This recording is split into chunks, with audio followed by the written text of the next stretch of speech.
Казах на майка ми, че напускам работа.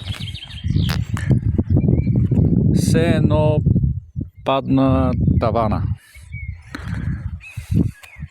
Щял съм да си загубя живота. Просто прие го много зле. Почти като земетресение. Ужасяващо е, когато близките не приемат, че ти си се променил, че ти искаш да бъдеш поет. Защото аз съм поет.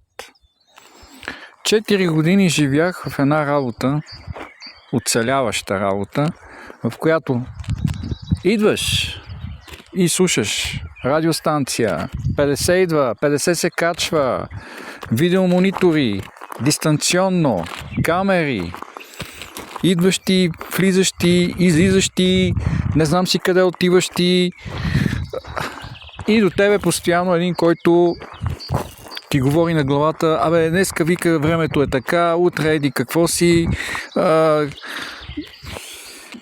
най-баналните тъпи глупости, които можеш да слушаш всеки ден по новините.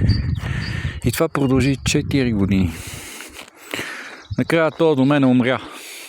Умря, просто си умря. Беше стар, на 74 години. Някои са млади на 74 години и той умря.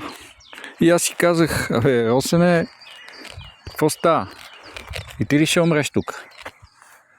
Затова днеска казах на майка ми: напускам работа. Напускам, защото аз съм поет. Аз съм писател. Ето, аз съм тук в гората и дишам дълбоко, слушам птичките, които пеят сърцето ми, облаците, които ми намигат, тревата. Аз не знам дали шепне, но усещам, че съм жив.